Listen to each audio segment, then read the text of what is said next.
Another breaking story at this hour from Capitol Hill. The question, will there be a government shutdown affecting so many Americans just before Christmas? After pressure from Elon Musk and President-elect Donald Trump on Republicans not to support a bipartisan deal, now the new vote tonight with their demands, but will it pass? Mary Bruce with late reporting from the Hill tonight. Tonight, 24 hours after billionaire Elon Musk and President-elect Donald Trump blew up a bipartisan plan to avoid a government shutdown, Musk threatening that any lawmaker who backed it deserves to be voted out. House Republicans say they've come up with a new plan. All I can tell you is we have agreement. But Democrats don't back the new plan, and it's unclear it even has enough Republican support to pass, which means that late tomorrow night, the government could still shut down, leaving millions of federal workers, including military families, without their paychecks heading into Christmas.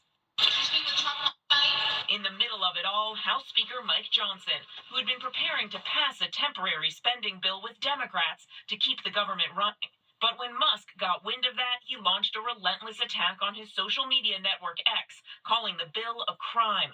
Trump then followed Musk's lead and upped the ante, ordering Republicans to add a completely unrelated provision, telling them to raise the national borrowing limit now before he gets into office. He doesn't want to fight that battle early next year, while he's also trying to get tax cuts and start mass deportations. There won't be anything approved unless the debt ceiling is done with, the president-elect told ABC's Jon Karl. If we don't get it, then we're going to have a shutdown. But for some Republicans we spoke with, raising the debt ceiling now is a non-starter. There's at least 20, 30 Republicans who are not for raising the debt. Not for raising the debt ceiling. I think it's a non-starter, actually. On Capitol Hill tonight, the frustration palpable. I think shutting down the government is masterclass dumb. And I don't want to do it. Democrats telling me the new House Republican plan, which includes Trump's demand to raise the debt limit, is a joke. Democratic leader Hakeem Jeffries saying he's not just a no, but a hell no. The Musk-Johnson proposal is not serious. It's laughable. Extreme MAGA Republicans are driving us to a government shutdown.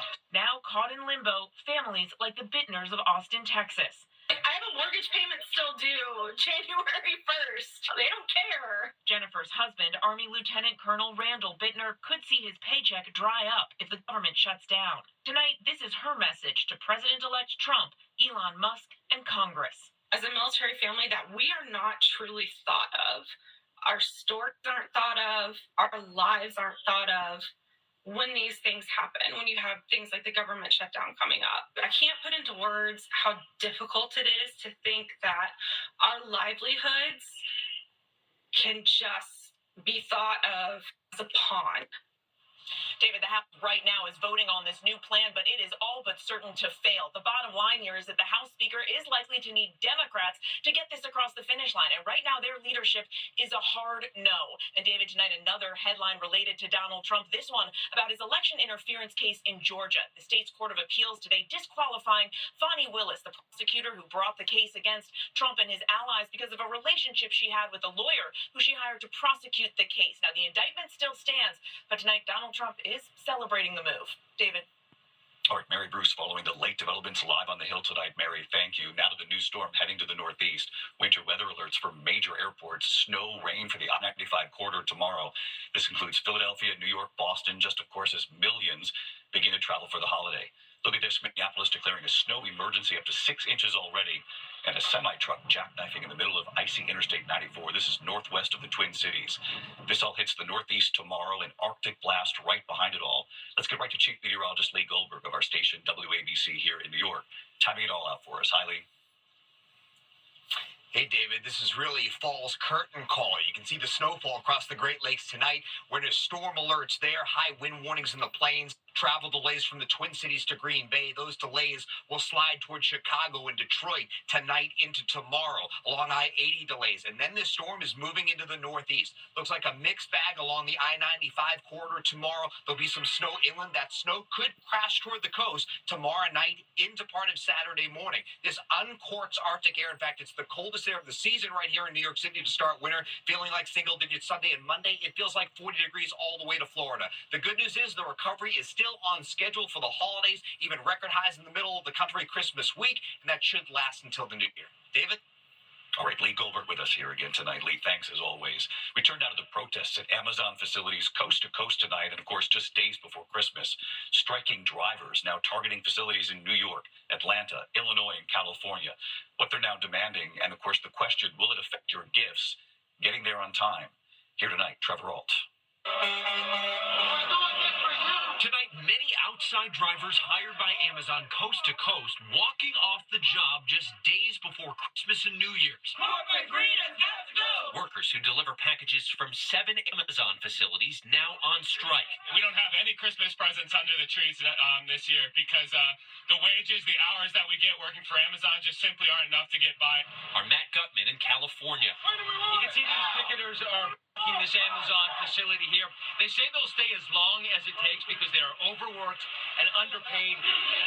The Teamsters Union is accusing Amazon of insatiable greed, saying the company ignored a December 15th deadline to come to the bargaining table for better pay and working conditions.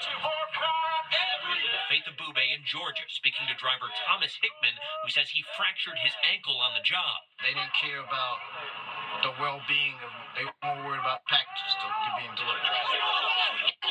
Amazon does not recognize the Teamsters as a union representing their employees. It says it won't negotiate with them, accusing many demonstrators of being outsiders. While most of the drivers we spoke with do work for third-party delivery companies hired by Amazon, they say they wear Amazon uniforms, drive Amazon vehicles, many exclusively deliver boxes from Amazon. I dress in Amazon uniform, I ride in an Amazon van, and I deliver Amazon packages. And Amazon tonight insists the strike has had no impact on their deliveries. Christmas is on track, and we fully expect to be able to fulfill our delivery promises for our customers. Hey, and David, the NYPD arrested 2 picketers here today in Queens for blocking Amazon delivery vehicles. This picketing is still going on. They say they'll be back tomorrow, David. Trevor Alt reporting tonight. Trevor, thank you. Tonight here to the mystery over those drones. And tonight the FAA with an unprecedented move, banning drones over parts of the Northeast, threatening to shoot them down now. Where they're now restricting what they call national defense airspace over parts of New Jersey. Here's ABC's Ariel Resheff tonight. Tonight, federal authorities making an unprecedented move, shutting down parts of New Jersey airspace and threatening to shoot down unauthorized drones due to special security concerns. The FAA warning that flying a drone without government permission in 22 areas is illegal, and authorities may use deadly force against any drones that pose an imminent security threat. Stretches of the state now defined as national defense airspace, including parts of Jersey City and Edison. But the Department of Homeland Security saying, again, there is no threat to public safety. And tonight, there is new alarm over a 269% increase in laser strikes on planes across the state since last year. Authorities urging people not to target aircraft, saying pointing lasers into the sky can cause pilots temporary blindness with dangerous and possibly deadly consequences. And David, that drone ban over critical infrastructure in New Jersey will last through January 17th. Authorities warning anyone piloting an unauthorized drone, they could face federal charges. David? Ariel Resheff reporting tonight. Ariel, thank you. Come back here. The deadly plane crash right behind the home of an NFL star outside Buffalo, New York, and the images coming in here in a moment. Also, last night, the first severe human case of bird flu. The news coming in tonight. Another state now, and we'll have the latest. And our Made in America Christmas, a really great idea if you love s'mores. You've got to see this. To the index of other news tonight, Wisconsin is now the 9th state to report its first suspected human case of bird flu. Health officials say a farm worker is being treated for mild symptoms, the patient coming in contact with infected poultry. Now, this comes after Louisiana last night reported the first human case of severe bird flu here in the U.S., and California declaring a state of emergency because of the number of cases there. Still, no known cases of human-to-human transmission of bird flu. When we come back here tonight, our great Made in America Christmas, from portable bonfires and s'mores to fishing line turned into great gifts to the perfect mid-century tissue box. These American ideas are definitely going to make you smile tonight. Here, our great Made in America Christmas. We've been doing this for more than a decade now. Tonight, here, the portable bonfires, the s'mores, the fishing line turned into gifts, the perfect mid-century tissue box, and one giant thank you. Tonight, Christmas, less than a week away. This is not going to be here for long. No. There's still time. Our 13th year, our Made in America Christmas, starting with the firefighters, those two brothers, American-made coats, built to last. A little Made in America Christmas. 100%. Tonight, Rockville, Maryland, the company's city bonfires, making portable mini bonfires, their holiday s'mores kit, the marshmallows from North Carolina, graham crackers from Illinois. Started by two dads, next-door neighbors Chris McCaslett and Mike Opolsky. In just 4 years, growing from Chris's garage to this giant warehouse. Chris and Mike and the team packing up Christmas orders. Hey, Davey, we're busy here shipping out all our holiday orders of our Made in the USA City Bonfire products. The boxes City Bonfires made with love in Maryland, USA. 10 workers, 5,000 bonfires a day, getting them there in time. I want to say thanks, everybody. This is our 4th pickup of the day. Just loading up another UPS truck. Super excited. Thank you so much. And from Sterling, Alaska tonight, south of Anchorage, the Alaska Rug Company. Hi, David. Jen Lutton, Ryan Bernard, hand-weaving rugs, placemats, towel racks, and bowls out of repurposed Alaskan fishing line and rope. 70 bowls a week. Sustainable rope art, made in America. In Palm Springs, California, the company Destination PSP and their mid-century modern tissue boxes, inspired by Palm Springs' iconic mid-century architecture. Hi, David. The Direct Edge team in Anaheim, California, printing the boxes. Then in Palm Springs, 20 workers putting them together, and they're hiring 1,000 tissue boxes a month. Hi, David. Owner Jeffrey Bernstein. Each tissue box cover is made from about 8 to 12 different pieces. We've got 6 different designs.